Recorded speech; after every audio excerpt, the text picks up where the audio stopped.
ప్రభునందు ప్రియమైనటువంటి దేవుని పిల్లలకు ప్రభు అయిన యేసుక్రీస్తు వారి నామములో వందనములు శుభములు తెలియపరచడం పిల్లరా. గడిచిన దినం అంతా కూడా ప్రభు తన కృపా వాత్సల్యంలో భద్రపరుచుకుని క్షేమమును ఆరోగ్యమును ఆయుష్ను అనుగ్రహించి మరి నూతన దినాన్ని ప్రభు మనకు అనుగ్రహించారండి. 2024వ సంవత్సరం 11వ నెల 12వ దినాన్ని ప్రభు మనకు అనుగ్రహించి మరి రోజు దేవుడిచ్చిన వాక్యము, యెహోవా నా పక్షముననున్నాడు, నేను భయపడను.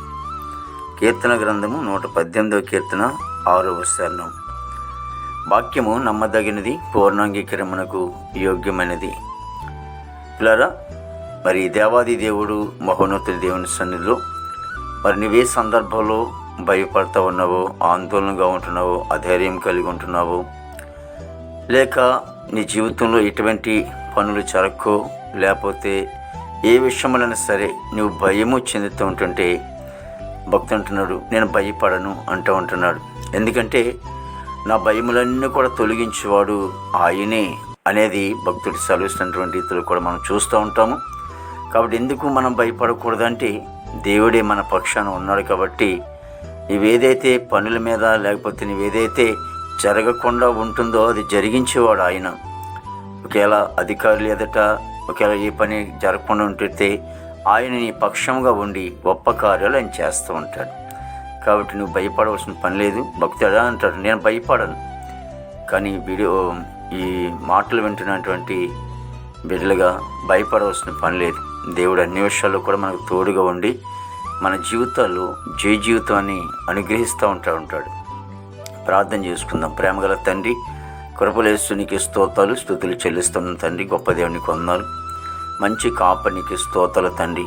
దేవా, ఇగో తండ్రి నాయన యేసునికి స్తోత్రాలు చెల్లిస్తున్నాం ప్రభు. మీరు మా పక్షాన ఉండబట్టి దేవా, మా జీవితాల్లో గొప్ప ఆశీర్వాదాన్ని ఇచ్చేవారు మీరే, భయములన్నింటిలో గురించి తొలగించేవారు మీరే. దేవా, ఇదిగో తండ్రి, మరి ఏ విషయంలో అయితే నాయన ప్రభా మరి భయము ఆందోళన కలిగి ఉంటున్నారు తండ్రి, వాటన్నిటిలోంచి తొలగించి వారి జీవితాల్లో నూతన ఆశీర్వాదాలతో మీరు నింపండి తండ్రి. ప్రతి కుటుంబాన్ని కూడా దీవించి నాయన ఆస్వాదించి ప్రభా తండ్రి, కుటుంబంలో ఉన్న ప్రతి నాయన ప్రభా మరి నాయన కార్యములు తండ్రి నాయన మీరు నీ చిత్తాన్ని బట్టి సఫలపరిచినైనా దేవా, వారి కుటుంబంలో సంతోషము ఆనందం మీరు దయచేయండి. దేవతని మా భారతదేశాన్ని మీరు దీవించండి, ఆశ్రయించండి ప్రభు. దేవ, యవన బిడ్డలందరిని బట్టి నీ సందు ప్రార్థిస్తున్నాం తండ్రి. ప్రభా, యవన కాలంలో ఉన్న బిడ్డలను ప్రభా చెడు వ్యసనాల నుంచి దూరపరచండి తండ్రి. దేవాదిగో తండ్రి, వారి జీవితాలైనా నీ దివ్యమైన వెలుగుని నింపండి. దేవతని చీకటి వాళ్ళని తొలగించిన ప్రభా తండ్రి నాయన యేసునికి స్తోత్రాలు ప్రభా.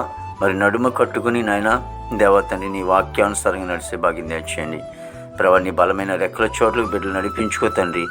నేను ప్రభా విదేశాల బిడ్డల కోసం ప్రార్థిస్తూ ఉన్నాము, మంచి వంతు నింపండి. ఉద్యోగస్తులందరి కొరకు ప్రార్థిస్తూ ఉన్నాం తండ్రి, మంచి ఆరోగ్యంతో నింపండి. నేను చదువుకునే బిడ్డలకు మంచి వంతు నింపండి తండ్రి. నీకు స్తోత్రాలు ప్రభా. మరి పనికెళ్ళే బిడ్డలకు బలమ శక్తిని దయచేయండి. మా దేశ పాడి పట్టణంతా కూడా మీరు ఆశ్రయించండి. హాస్పిటల్లో రోజు స్వస్థపరచండి. జైల్లో ఉన్న బిడ్డలు విడుదల చేయండి. కోర్టు గోడలు కేసు గోడలన్నీ కూడా కొట్టివేయండి తండ్రి.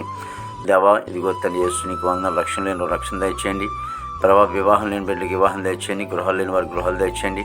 గర్భఫలం లేని వారి గర్భఫలం దయచేయండి. గర్భిణీ చేసుకోండి, డెలివరీ దయచేయండి. తల్లి బిడ్డ క్షేమ దయచేయండి. నీకు వందలు. ప్రతి సేవకులు కుటుంబాన్ని దీవించండి. పరిస్థితిని మీరు ఆశ్రయించండి. బిడ్డలను దీవించండి. ఈ దినమంతా కొన్ని విశేషమైన కృపతో నింపిన అమలుకి మేము తెచ్చుకోండి. యేసుక్రీస్తు వారి నామములో ఇచ్చినాం తండ్రి.